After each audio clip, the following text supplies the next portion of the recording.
मैं हूँ सीमा और मैं 2 दिन से ये सोच रही हूँ जब से सुशांत सिंह राजपूत की सुसाइड की न्यूज़ मैंने सुनी, तब से मुझे लग रहा है और सभी ये सोच रहे हैं कि ऐसा क्या हुआ कि उन्होंने आत्महत्या जैसे बड़ा कदम उठाया। जो सबसे ज़्यादा बात सामने आ रही है कि आज की जनरेशन में, आज की हमारे इंडियन कॉन्टेक्स्ट के अंदर हमारा भी कल्चर वेस्टर्न हो गया है और हम आपस में बातें शेयर नहीं करते हैं, जबकि हमारी बातचीत करने के साधन बहुत ज़्यादा बढ़ गए हैं। हमेशा हम इंटरनेट पे रहते हैं, हम मोबाइल पे रहते हैं, लेकिन क्या हम वाकई अपनी बातचीत करते हैं? क्या हम वाकई अपने मन की बात करते हैं, शेयर करते हैं? लेकिन सिर्फ हम एक लुकिंग गुड की डोमेन में हम अच्छा दिखना चाहते हैं, अच्छी इमेज देना चाहते हैं, सिर्फ वही अच्छी अच्छी बातें सामने वाले को कहते हैं। अगर हम फ़ोन भी करते हैं किसी को तो हम यही बोलते हैं, कोई पूछता है कैसे हो तो कहते हैं कि अच्छे हैं, लेकिन वाकई हम क्या अच्छे होते हैं? क्या हमारे पास बहुत सारी बातें नहीं बैठी हुई मन में जो हम सिर्फ किसी से कहना चाहते हैं? क्या वाकई हमारे पास सुनने वालों की कमी है या अंडरस्टैंड करने वालों की कमी है, या हम ही उन्हीं को नहीं ढूंढते हैं, या हम ही अपनी बात नहीं कहते हैं? तो शायद हम ही नहीं कहना चाहते अपनी बात सामने लोगों के सामने, या जिसको भी हम ट्रस्ट करते हैं।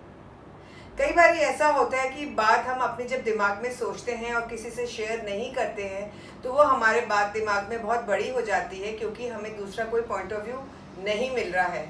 और जब हम किसी से शेयर करते हैं, जिस पे ट्रस्ट करते हैं या ट्रस्ट करने की कोशिश करते हैं, तो उसका सोल्यूशन हमें मिल जाता है। वो बात इतनी बड़ी नहीं होती है और हमें लगता है अरे हम यूं ही परेशान हो रहे थे। दूसरी बात जो मुझे सामने आ रही थी वो ये है कि क्या वो रिजेक्शन नहीं ले पाए? किस चीज़ का रिजेक्शन? क्योंकि वो बहुत ब्रिलियंट थे, बहुत ब्राइट थे, बहुत उनमें इंटेलिजेंस लेवल बहुत हाई था। तो अगर कोई इंटेलिजेंट बहुत ज़्यादा होता है तो उसको सेटिस्फाई करने के लिए भी बहुत सारी चीज़ों की ज़रूरत होती है, क्योंकि उसको खुद से एक्सपेक्टेशन बहुत होती है और ज़रा सा भी रिजेक्शन होता है तो हम उसको ले नहीं पाते। अब आज के दौर में हम बच्चों को भी देखें तो पेरेंट्स बच्चों को रिजेक्शन लेना नहीं सिखाते हैं। मैं देखती हूँ छोटे छोटे बच्चे जब खेलने जाते हैं और हार जाते हैं तो माँ बाप खुद चले जाते हैं और कह के उनको वो चीज़ दिलवा देते हैं, या उनके लिए कहते हैं नहीं नहीं इसको जिता देते हैं, जब पेरेंट्स खुद ही बच्चों के साथ खेलते हैं। तो मुझे अक्सर लगता है ठीक है आज तो वो जिता देंगे, लेकिन लाइफ के गेम में कब वो आएंगे आगे, और कैसे वो खेल पाएंगे लाइफ का गेम, कैसे वो लोगों को फेस कर पाएंगे? क्योंकि वहाँ उनको कोई पैम्पर करने वाला नहीं है, उन्हें तो सारी लाइफ अपने आप ही जीनी पड़ेगी।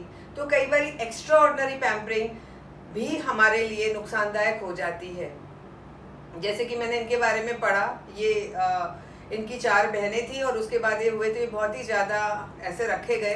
तो उनको रिजेक्शन लेने की शायद आदत नहीं होगी, उनको हमेशा क्योंकि वो बहुत ब्राइट थे, बहुत इंटेलिजेंट थे, तो उनका एक्सपेक्टेशन लेवल इतना हाई होगा कि अगर वो किसी वजह से मीट आउट नहीं हो पाया तो वो इस तरह की चीज़ों में चले गए होंगे। ये हमारा एक सिर्फ अनुमान है, रियलिटी हमें किसी को नहीं मालूम। लेकिन एक लेसन ज़रूर मिलता है कि आज की जनरेशन को अपनी बात, अपनी मन की बात अपनी ज़रूर शेयर करनी चाहिए, बात करनी चाहिए, और क्वालिटी होनी चाहिए बात में, ना कि सिर्फ आप बात कर लो। क्योंकि हर इंसान आज इतना भरा हुआ, इतना कंपटीशन के टाइम में, इतनी सारी चीज़ें लाइफ में चल रही है इंटरनेट के टाइम में, तो सबसे इम्पॉर्टेंट है कि दे शुड कम्युनिकेट, आपस में बातचीत करें। केवल बातचीत नहीं, मन की बात करें और अपनी बात सामने रखें, तो धीरे धीरे ट्रस्ट भी पैदा होता है और आपस में एक बॉन्डिंग भी क्रिएट होती है, जो आज मिसिंग है रिलेशंस में। ये बहुत ज़रूरी है कि हम अपनी बात को कहें, किसी के सामने रखें, और पेरेंट्स को भी वो होना चाहिए कि वो भी अपने बच्चों की बात सुन सकें। कई बारी पेरेंट्स वो सोचते हैं, या घर में और लोग भी सोचते हैं कि कभी हम अपनी बात कहते हैं तो उनको लगता है कि हम कंप्लेन कर रहे हैं, पर एक्चुअली वो कंप्लेन नहीं होती है, वो बता रहे होते हैं कि ऐसा उनकी लाइफ में चल रहा है। और सेम वे पेरेंट्स भी कई बार अपने बच्चों को शेयरिंग नहीं करते हैं, तो ये दोनों ही तरीके से ठीक नहीं है, ये अनहेल्दी रिलेशनशिप है। हेल्दी रिलेशनशिप के लिए बहुत ज़रूरी है कि हमारी आपस में एनर्जी एक्सचेंज हो, और एनर्जी एक्सचेंज का तरीका सिर्फ ये बातचीत है। चाहे जाए हम कॉफ़ी के कप पे जाके बात करें, कैफ़े कॉफ़ी डे जाएं, कहीं भी जाएं, ये तो यूरोप में भी और सब जगह कल्चर है। क्यों बनी है कॉफ़ी टेबल्स? क्यों हम वहाँ बैठ के बात करते हैं कॉफ़ी के कप पे? क्योंकि बहुत अच्छा लगता है वो पल जो हम कॉफ़ी के कप में बिताते हैं और अपनी मन की बात करते हैं। सबको ज़रूरत होती है साउंडिंग बोर्ड की, तो आप भी साउंडिंग बोर्ड बनिए और दूसरे को भी बोलिए कि वो आपसे शेयर करें। शेयर करना इम्पोर्टेंट है और उसके बाद आता है अंडरस्टैंड करना। तो क्या किसी ने मुझसे पूछा क्या केवल शेयर करना ही काफ़ी है?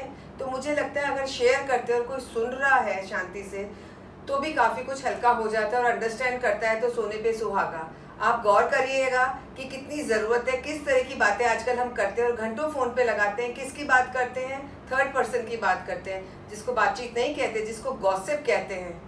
और जब हम हार्टी कॉन्वर्सेशन करते हैं, अपनी लाइफ को खोल के किसी के सामने रखते हैं, तो मुझे लगता है रिश्ते बहुत मजबूत, स्ट्रॉन्ग बॉन्डिंग और जुड़ जाते हैं। तो आप लोग सभी ये करके देखिए कैसे आपके रिश्ते स्ट्रॉन्ग होते हैं और ये जो फीलिंग आती है ना लोनलीनेस की, वो बिल्कुल चली जाएगी। चाय पे बुलाइए, कॉफ़ी पे बुलाइए, बैठ के गपशप करिए, देखिए कितना अच्छा लगता है। Thank you.